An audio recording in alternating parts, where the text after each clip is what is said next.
Buonasera a tutti quelli che ci seguono con Mestre Multiculturale. Ci siamo visti altre 2 volte, questo è il terzo appuntamento e il terzo appuntamento ha a che fare con le donne immigrate e la città. E chi poteva testimoniare di più e di meglio se non le 2 ospiti che abbiamo qui questa sera, che poi farò presentare, che sono Katiba Medelli e Asna Mamataz, 2 donne che io personalmente ho incontrato nel mio lavoro, ma non solo nel lavoro, anche nelle attività di promozione, attività culturali, e che hanno molto da raccontare. Ecco, prima di tutto le lascio presentare semplicemente. Buonasera intanto, sono Katiba Medelli, algerina, che vive qui a Mestre. Dico a Mestre perché dalla prima volta che sono arrivata in questa casa dove mi trovo adesso sono sempre lì. Mi considero mestrina ormai, sono qui da quasi 40 anni. Ho 2 figli, sono sposata con un italiano e faccio tuttora la mediatrice linguistico-culturale e sono rappresentante delle donne del centro islamico di Venezia e sono membro del direttivo del centro. Ecco, questa è Katiba e Asna, cosa ci racconta di sé? Buonasera a tutti, mi chiamo Hasna Hena Mamataz, vengo dal Bangladesh, vivo in Italia da 19 anni.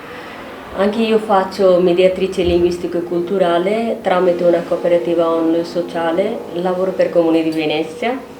Io ho 2 figli, sono nati qua, stanno crescendo qua e basta. Io ultimamente da quasi 9 mesi ho cominciato a gestire un gruppo delle donne.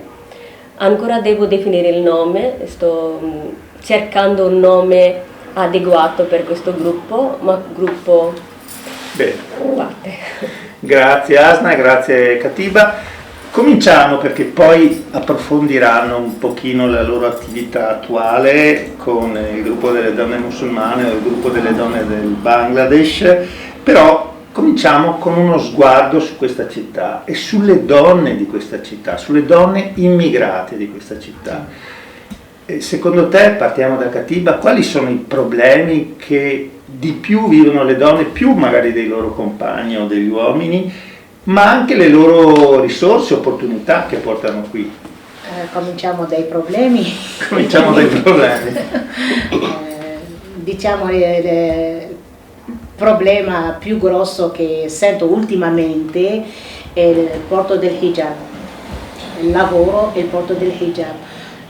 Tante donne si rivolgono a noi al centro, all'imam, chiedendo se c'è questa possibilità di togliere il hijab andando al lavoro, anche se loro si sentono veramente male psicologicamente, perché per loro togliere il hijab è come prendere Dio in giro. Come vado al lavoro lo tolgo, vengo a casa lo metto, sono per strada lo metto, non capiscono più, quindi questo problema è un problema grosso per le donne, per il fatto di togliere il hijab per avere un posto di lavoro. È un grosso problema. Cioè tu dici è un obbligo perché non ti fanno lavorare se lo porti. Sì, non lo Ho capito. Questo è un grosso problema attuale che vivono, penso anche le donne. E qualche opportunità, qualche cosa che le donne portano in questa città? Portano, sono una di loro. Certo. Queste donne hanno tanto, intanto io che sono venuta prima di queste ultime arrivati, sto imparando molto da loro. Intanto nell'educazione dei figli. Noi sono qui da più di 30 anni, ormai comincio a vedere i miei figli, invece loro danno un'educazione ai figli che li ammiro.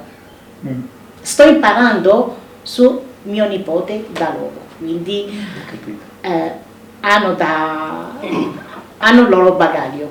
Le ultime arrivate, dici? Sì, sì, sì.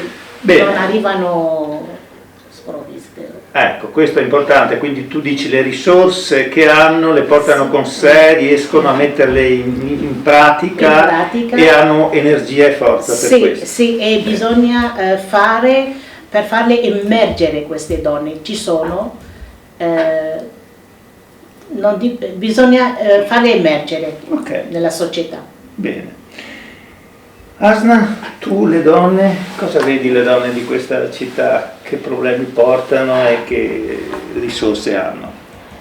Secondo il mio punto di vista, donne bangladeshi, il problema più grande e grosso è solitudine, perché loro portano questo bagaglio, proprio quando vengono, restano, fanno fatica a togliere questa solitudine, quindi l'immigrazione aumenta questa cosa, non aiuta, la maggior parte dei casi non aiuta a togliere questa cosa. Magari una donna quando vengono in Italia, Mestre Venezia, restano subito incinta, quindi solitudine aumenta invece di diminuire.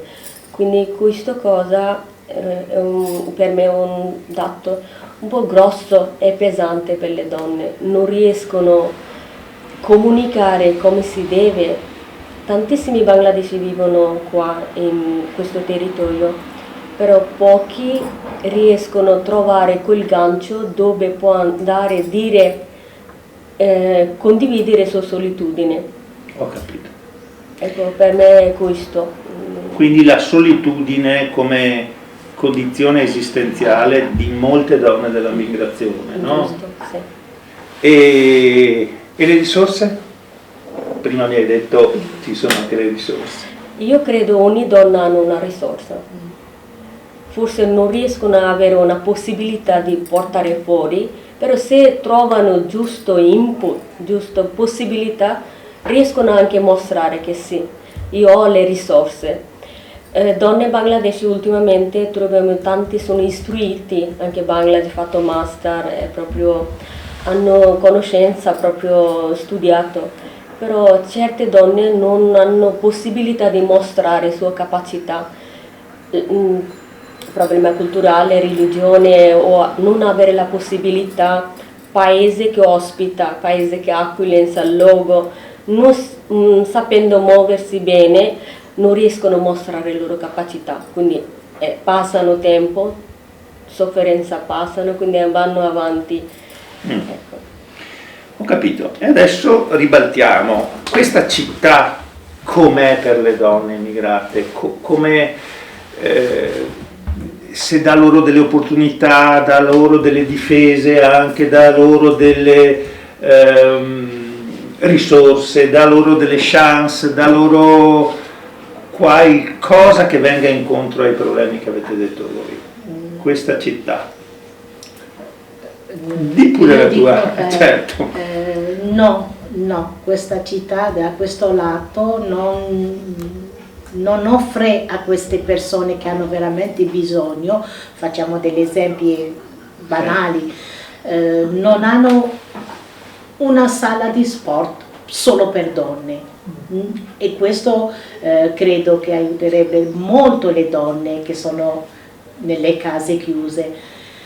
Addirittura adesso stiamo cercando di andare nelle case a fare a queste donne un po' di sport, che non trovo, perché anche loro hanno diritto a una sala sport. Abbiamo fatto l'esempio della piscina 5 anni fa. Abbiamo visto le donne e qui quando parlo delle donne, anche delle donne italiane hanno bisogno di un coin per le donne, perché l'ho visto nel momento della piscina. Sì. Tutti hanno pensato, scusami Gianfranco, tutti hanno pensato che la piscina era per le donne musulmane. Si è ribaltata a Mestre all'epoca, ti ricordi, una battaglia, invece era piena di donne italiane, normali, persone normali che volevano stare solo con le donne.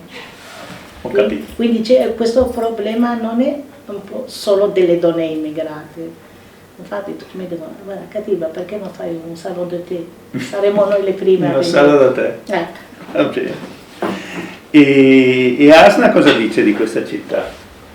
Io penso che ci sono opportunità per le donne, però bisogna arrivare vicino a quelle opportunità, per qualcuno deve accompagnare, perché una donna quando vengono dal Bangladesh non è che si trovano, cominciano a fare. Bisogna costruire questo cammino, raggiungere vicino all'opportunità, ma una donna da sola non ce la fa. Quindi mi pare di capire che non ci sono così tante reti, così tanti aiuti per fare questi passi. È questo che... Passi, da sola difficilmente una donna raggiunge vicino alla possibilità. Bisogna cercare, creare questa rete, questo cammino insieme. Io penso che tantissime donne vorrebbe uscire, vorrebbe trovare sua autonomia, mostrare sua capacità, però non avendo questa rete, aiuto, accompagnamento si perde. Ho capito. Qualcos'altro sulla città che vi viene in mente? È sicura la città?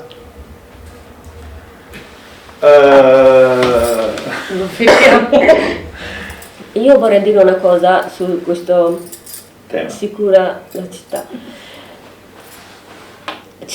Dipende per chi. Io sono trovato tantissime persone che mi hanno accolto bene, proprio come c'è due parti, no? Uno osservato, un osservatore, no? Sì. Però dipende chi c'è davanti, quindi non è sicuro col senso, c'è positivo e anche negativo, quindi bisogna pensare a questa cosa, non è che solo donne che potevano fare tantissime cose perché ci sono possibilità, perché bisogna andare vicino, però quando sono arrivato qua in Italia non c'erano così tantissimi corsi, non sapevo niente, non sapevo mediazione, non sapevo che esistesse questa professione. Ogni tanto sento che insegnanti o operatori, mamma mia, vivi da tantissimi anni, ma perché non hai imparato italiano? No? Questo tipo di domande. Ma è facile dire così, ma difficile capire perché questa donna non ha avuto possibilità, oppure non ha avuto voglia di andare a imparare italiano. Ma perché? Quindi dire facile, è difficile capire. Sì. Però mi avete detto prima che siete affezionate a questa città. Io sì, i miei figli sono nati qui. Per la tua biografia, quindi sei affezionata perché hai vissuto il periodo più bello, diciamo, quando sono arrivata. E non posso lamentarmi, io come Katiba non posso lamentarmi, mi sono trovata bene, vivo bene, conosco molti, prima quando sono arrivata ero figlia di tutti, adesso sono nonna di tutti mi chiamano nonna, zia, quindi hai dei legami forti questa città. E tu sei affezionata a questa città? Sì, senz'altro. Io adoro montagne, ma quando vado a Venezia io vedo una parte delle montagne, quindi mi piace tanto, poi amo acqua. Sì. Poi questa città quasi è diventata mia città, perché la mia crescita proprio nato qua. In Bangladesh la tua crescita personale. Io ho trovato la mia libertà, quindi dove c'è mia libertà lì è la mia città. Bello. Lasciamo Katiba che poi ci deve lasciare e la facciamo parlare del suo impegno attuale, che è un impegno con le donne, ma è un impegno in un'istituzione religiosa, un'istituzione non solo con le donne, forte, anche con importante. I uomini, facendo parte del direttivo, sono membro del direttivo, vuol dire non solo uomini, ma anche le donne, non solo le donne, ma anche con i uomini. E com'è il ruolo della donna in queste istituzioni complesse che noi non conosciamo tanto, no? A parte quando veniamo a trovarli. Allora, Katiba ha lottato per avere questo, diciamo, ruolo dentro un'istituzione come la moschea. Se ti ricordi, a te proprio ho chiesto la sala da donne quando era ancora in via Paruta e non l'abbiamo ottenuta. Ho lottato, l'abbiamo ottenuta a via Torino, se ti ricordi. E da lì ho detto no, non torno indietro. Ho cominciato la battaglia, la porto fino in fondo. Abbiamo ottenuto le sale per le donne vanno quando vogliono, prima non c'erano le donne bengalesi, dopo io ho parlato dentro la moschea, vuoi dire? Sì, dentro la moschea, ho parlato con gli uomini, ho cercato di far capire che qui non siamo in Algeria, non siamo in Marocco, non siamo in Bangladesh, siamo in Italia e piano piano vedo la partecipazione di queste donne, adesso è massiccia, è vero, sono più loro che noi arabi. Quindi diciamo tu dai un contributo ad un Islam italiano, è così? Sì, diciamo sì. Di anche qualcosa di diverso se non è così. Sì, l'Islam è l'Islam, non è italiano, non è, è Islam. Non possiamo dare connotazione Islam italiano o Islam algeriano. L'Islam è l'Islam. Vedere l'Islam in un altro paese bisogna vedere, capirlo bene perché certe cose cambiano, non dico che cambia l'Islam non cambia, l'Islam è questo, ma cerchiamo di trovare il fatto di adesso far venire le donne nelle sale è un gran passo in Italia, quando prima le donne non uscivano di casa, anche le sorelle bengalesi, no? Adesso quando le vedo arrivare da soli in bicicletta mi illumina il cuore, mamma mia, qualcosa sta succedendo e questo è bello. Quindi diciamo la tua settimana di impegno qual è? Tipo, sempre questo, adesso l'ho spento perché zia, devo presentarmi, le angosce delle ragazze che ci sono adesso e anche le donne, perché ci sono donne con problemi molto pesanti, si trovano senza alloggio, bisogna trovare una sistemazione, bisogna accompagnarli, bisogna ascoltarli più che dalle volte hanno bisogno solo di parlare.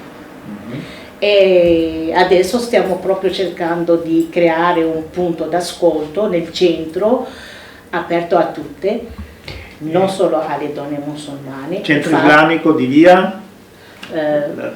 Lazzarin a Marghera, che avete aperto da poco, no? Sì, da poco, da un mese.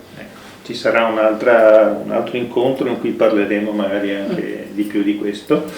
E quindi la tua settimana è molto concentrata anche in questo spazio che è religioso ma anche sociale. Anche sociale. Bene. Allora posso solo dire una cosa che mi ha molto colpito, che l'ultima volta che sono venuto all'Iftar le donne di solito hanno uno spazio loro e gli uomini hanno uno spazio loro, ma quella volta per dare il benvenuto a tutti si sono unite a tutti, senza problemi. Siamo stati ospiti in una situazione molto, molto aperta, molto collettiva, e accenno solo a questa ultima cosa, poi lasciamo andare Katiba, che una delle esperienze dove ci sono anche molte donne, devo dire, è quella della fraternità. Sì, bella quella questa esperienza molto bella, la stiamo portando avanti e direi con risultati e successo. Ecco, fraternità cristiana-musulmana di persone cristiane e persone musulmane che si ritrovano insieme a condividere, tra cui parecchie donne. Sì, sia dal lato cristiani diciamo che musulmani che hanno loro. Grazie Katiba, sappiamo che hai i tuoi impegni familiari e quindi ti lasciamo andare. Grazie. Buona serata a tutti. Andiamo ad Asna, adesso Asna ci racconta, abbiamo un po' di tempo, ci racconta del suo impegno invece, no? Ti facciamo anche raccontare due parole che non abbiamo fatto in tempo di parlare con Katiba. Ciao. Cosa vuol dire fare? Cominciamo da questo. Cosa vuol dire fare la mediatrice, visto che non tutti sanno cosa fanno le mediatrici, i mediatori, ma tu lo fai come lo ha fatto Katiba e quindi forse vale la pena, visto che è un mestiere quasi esclusivamente femminile, credo, no? Ci sono anche mediatori, ma in questo momento, in questa realtà, sono prevalentemente le donne. Cos'è questo tuo lavoro? Ok. Mediatrice linguistico-culturale, il lavoro che faccio. Quindi io aiuto le persone che vengono dal Bangladesh, che non conoscono o non sanno italiano, e anche operatori, medici, specialisti, assistenti sociali, oppure insegnanti che loro ovviamente non riescono a parlare bangla, nemmeno spiegare le cose. Quindi io, mediatrice, una professionale, non solo aiuto a Bangladeshi che debole oppure hanno difficoltà, entrambi, quindi io aiuto entrambi, italiani e anche Bangladeshi. Aiuti a capirsi? Certo. E uno non potrebbe dire, ma quando è che impari l'italiano invece di aver bisogno di altri? Tu cosa rispondi?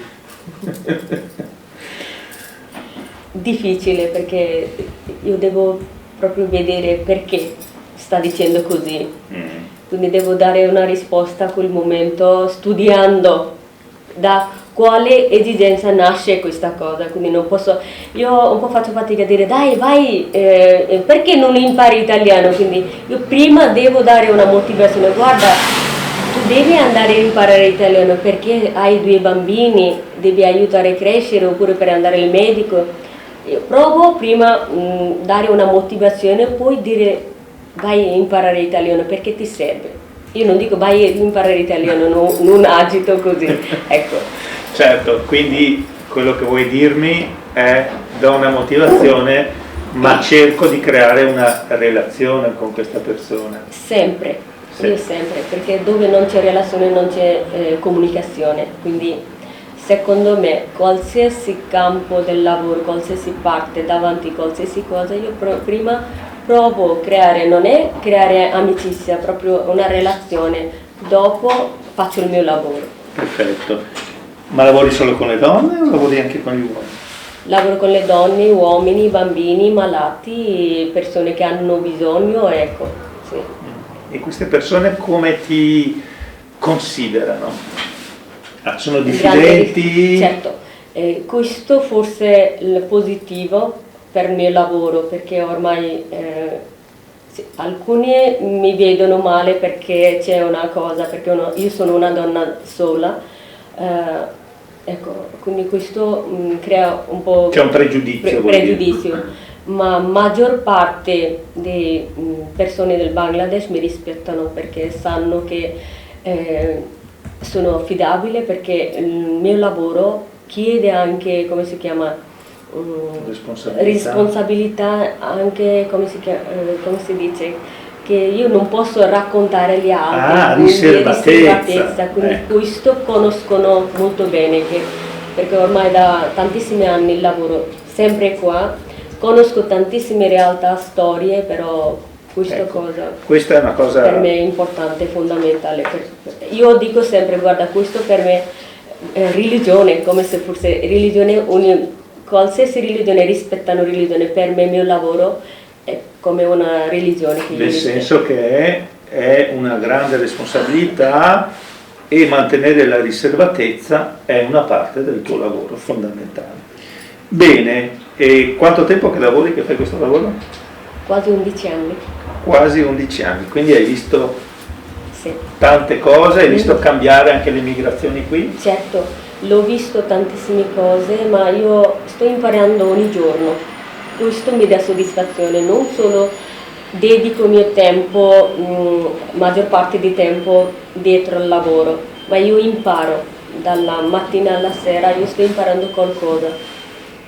Sei fortunata perché un lavoro dove si impara e dove si sta bene è una grande cosa. E veniamo... No, il lavoro è faticoso perché devo spostarmi da Marghera, Mestre, Venezia, quindi dall'uno ufficio all'altro, sempre faccio spostamento. Sfortunatamente non ho un posto, un luogo fisso, quindi devo muovermi per il lavoro.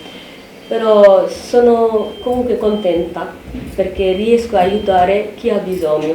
Questo mi dà gioia, mi dà forza per muoversi così, dalla mattina alla sera.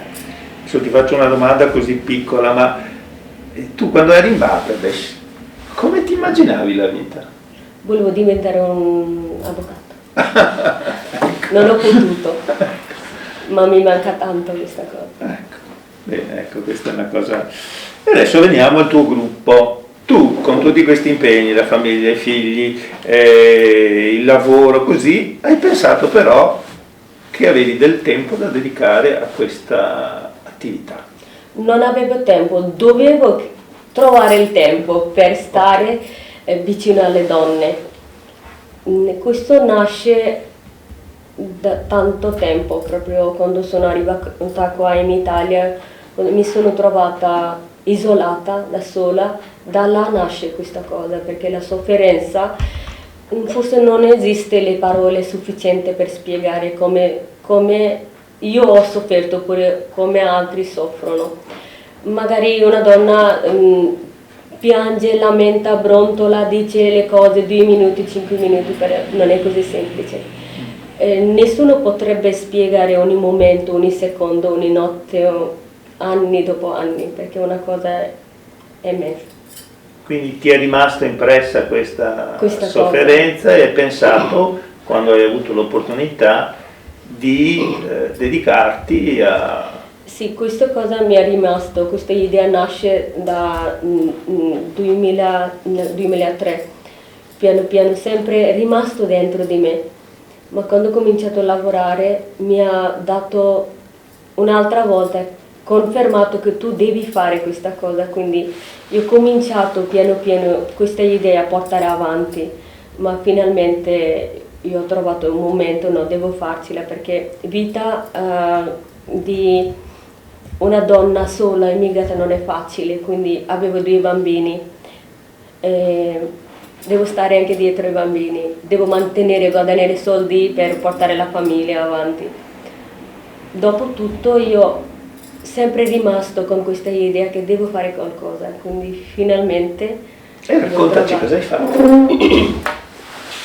Io ho chiesto aiuto perché non è una cosa semplice trovare un spazio, soldi, oppure avevo idea, trovavo le donne, tantissime donne mi dicevano perché noi non creiamo una cosa, un spazio di ascolto, un spazio libero dove possiamo venire a stare insieme.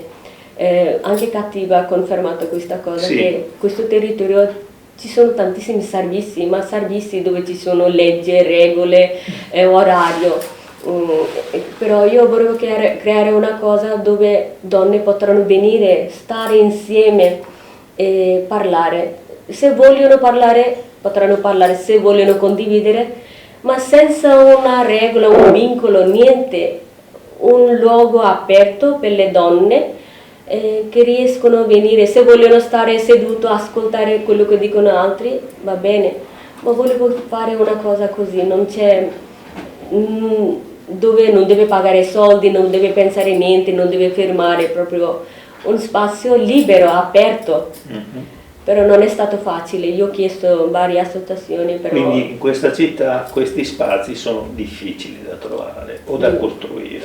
Sì, però non avendo soldi io non potevo nemmeno pensare prendere un luogo, affitto un negozio, un spazio, non ce la potevo nemmeno pensare, però ho cercato se potevo trovare con pochi soldi, ho chiesto tantissimi, da 7-8 anni che comincio a chiedere, ma finalmente l'anno scorso io ho conosciuto un gruppo di lavoro in via Piave e mi ha dato spazio, io ho cominciato con 10 donne, adesso siamo 41. Quindi, però tutti non vengono ogni giorno, come dicevo prima, non è uno spazio che tutti devono venire, devono essere presenti, non c'è questo vincolo, chi viene, come si dice, accoglienza, io apro le porte, la porta, donne vengono con bambini, però come un spazio un po' chiuso, piccolo, in periodo di Covid non è facile dire a tutti dai venite, restiamo insieme perché è troppo rumoroso, non va bene, quindi io piano piano, dopo un mese che ho cominciato a portare avanti,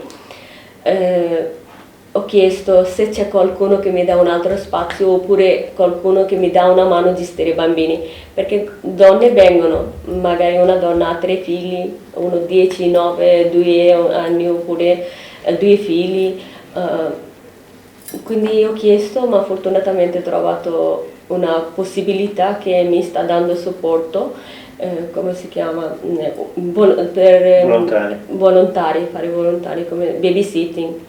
Poi quartiere di Mestre, via Piave, loro mi hanno dato spazio perché via Piave, dove è il nostro posto, no? Il nostro spazio, è fronte il quartiere di via Piave, quindi i bambini vanno là dove ci sono babysitting e noi restiamo qua a parlare, chiacchierare, stiamo facendo tantissime cose, da un'idea che troviamo un spazio, adesso stiamo facendo piano piano tantissime cose, proprio attività, chi sa fare lavoro di lana, quindi sta insegnando, chi vuole imparare, poi chi vuole cucire, io ho comprato con i miei soldi una macchina, quindi chi vuole imparare, ci sono donne con la risorsa, basta avere una possibilità, come dicevo prima, che loro stanno insegnando a altre donne che vogliono imparare. Parlate italiano? No, non parliamo italiano perché, come dicevo prima, se donne preferiscono parlare 2 ore, 3 ore Bangla, io penso che forse è giusto che loro imparano in questo momento Bangla, proprio che riescono a esprimere bene. Chi sono queste donne? Sono amiche tue? No, non sono mie amiche. Io ho conosciuto variamente, magari una donna ho conosciuto lavorando oppure in scuola. Poi tutte queste donne, diciamo, famiglie fragili, perché ognuno ha problemi, o una donna vedova con 2 bambini oppure una signora, suo marito è andato in coma da 2 anni, oppure ci sono bambini disabili in famiglia, quindi io ho conosciuto queste donne mentre lavoro praticamente. Queste donne fanno fatica ad avere aiuti da altri o relazioni con altri, quindi si trovano più volentieri. Certo, soprattutto queste donne sarebbe vulnerabile, sì. Come quando c'è tantissime situazioni, quando c'è un bambino disabile non è ben accettato per la comunità, la società, quindi non riescono a fare amicizia, quindi una sofferenza in famiglia. Quale mamma vorrebbe che nascesse un figlio disabile? No? C'è questa sofferenza, magari ancora c'è ignoranza di certe mentalità ancora rimasto, che forse una donna ha fatto qualche peccato per quello Allah ha voluto dare una punizione. Ecco, questa cosa io vedo, ma che donna, che colpa ha questa donna? Quindi la mia idea, proprio per questa sofferenza, no? Questo tipo di sofferenza, che io vorrei dire che siamo uguali, non è colpa di nessuno. Certo. E che programmi hai? Andiamo verso la fine di questo incontro. Che programmi hai per questo gruppo? Avete qualche idea?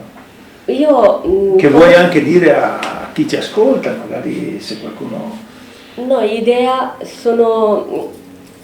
Non lo so come muovere, ma vedo solo che ci sono tantissime richieste, ma a volte mi viene, come si dice, io sto male quando non riesco a dire dai venite tutti, perché loro vorrebbero venire da me, ma io non posso gestire più di 15 donne insieme. Io ho provato prima del Ramadan a fare picnic, perché come spazio piccolo, dai andiamo, quindi durante settimana da lunedì e venerdì io lavoro, non ho tempo.